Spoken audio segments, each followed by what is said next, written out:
How much muscle was left to buy by 1972? Plenty if you knew what option boxes to check.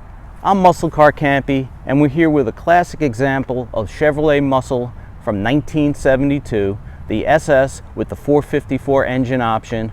This is a really heartwarming story. We think you'll like it. As the original muscle car era was winding down in the early 70s, a lot of the major players were gone. The LS6, Hemi engines, multiple carburation, solid lifter cams, but most importantly, high compression went the way of the dodo bird. This does not mean real performance wasn't available. Over at the Chevy camp, you could still get a 454 in the Chevelle, but the standard engine was now a weak sauce 307. The LS5 454 was the top dog in the midsize and was carried over from 1971. Advertised horsepower was now 270, down from 365, and torque was down to 390, down from 460. The biggest change from 1970 to 1971 and 72 was the compression ratio drop. If you got an SS396 back in 69, 70, your compression was 10 1/4 to 1. By 71, 72, it was down to 8.5 to 1. This was a huge problem. It really impacted the horsepower. But like I said, there was still a lot of power to be had. Performance in 72 was about the same, if not just a tad bit slower than 1971. The SS454 Chevelle would still run about 97, 98 miles per hour in a quarter mile and stop the clocks in the mid to high 14s. But few customers seemed to care about such things. Chevrolet's ads were a reflection of this.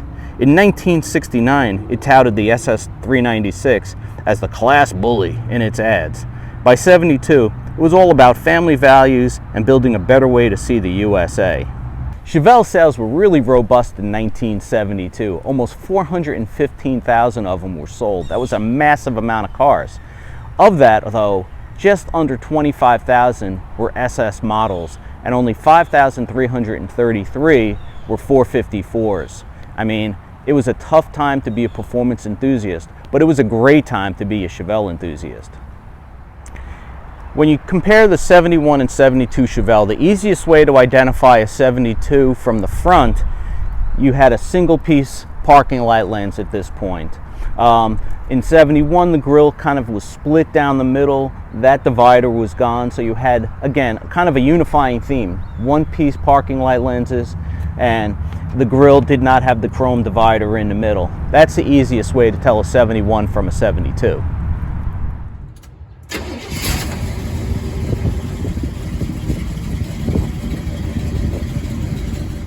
On the upside to the lack of compression in these cars, they definitely got more options. You know, yeah, you needed 454 cubes to now do the job that an SS396 would do a couple of years earlier, but these were stout automobiles. They made lots of torque.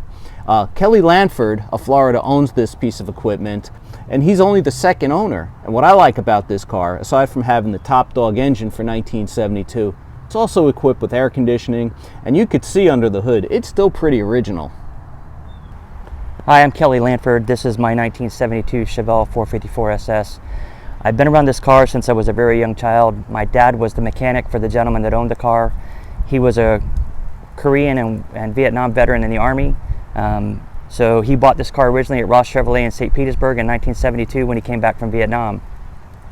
When I was in the military in the Marine Corps, I would come home on leave, and my father would let the gentleman know that I was home. He would call me up and say, "Hey, Kelly, you want to come drive your car?" So I did that for several years while I was on active duty in the Marine Corps. And then in 2003, when we went to Kuwait, I had a flag flown for him, bombing missions on the F-18. When I came home, unfortunately, Clyde was in the hospital. He had had a stroke.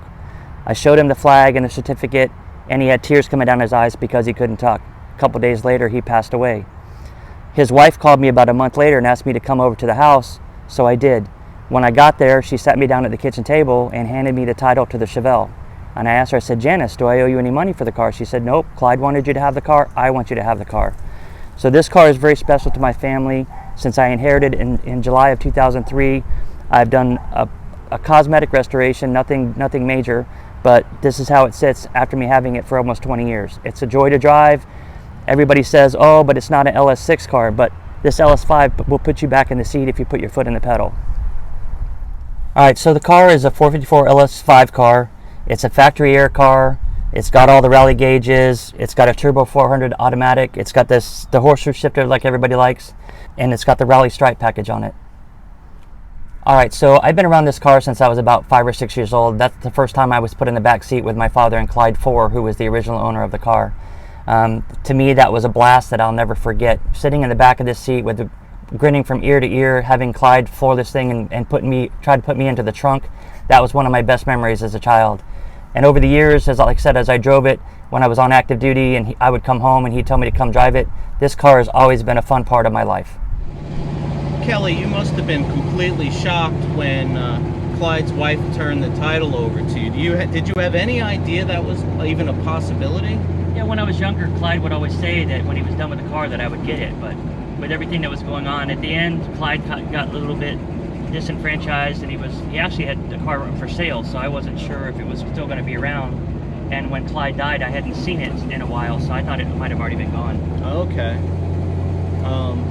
And when you were home on service, did you help Clyde around the house at all and things like that? I went over and helped them if I could, yeah. Dad and I were both pretty good about that. Like I said, after Clyde died, Janice had my father and I come over and disarm all of his weapons that he had. You know, being an Army captain, he had all kinds of rifles and pistols and shotguns and all that kind of stuff. For a guy like you to, you know, helping a fellow veteran had to be so rewarding for you on a personal level. Forget the car. Yeah, it was.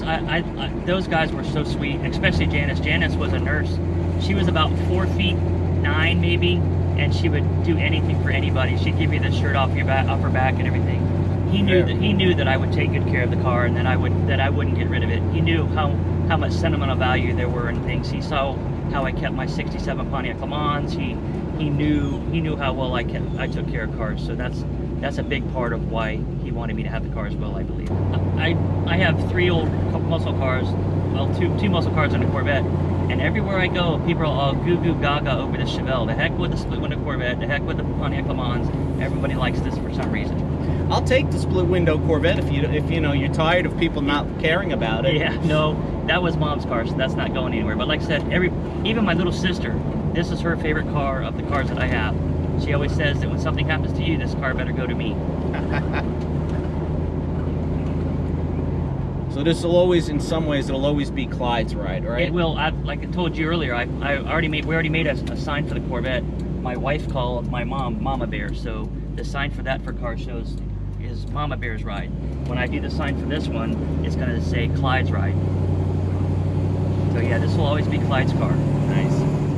What do you think your fondest memory of this car is? I think taking it to my first show after I did the cosmetic restoration and the response I got, because nobody had really seen it.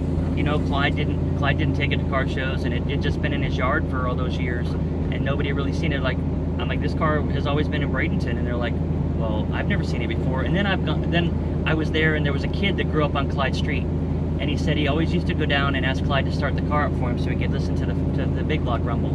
So, and he was at that show. He said, oh my gosh, he said, I have always loved this car. So yeah, it's kind of nice. And Bradenton is kind of a small town, even though it's growing pretty big now, but yeah, it's kind of fun with that. And now, did Clyde order this car new, or did he buy it off the showroom floor? He bought it off the showroom floor. Like I said, he bought this, and he bought a bright Hugger orange Vega GT for his wife at the same time. So very cool.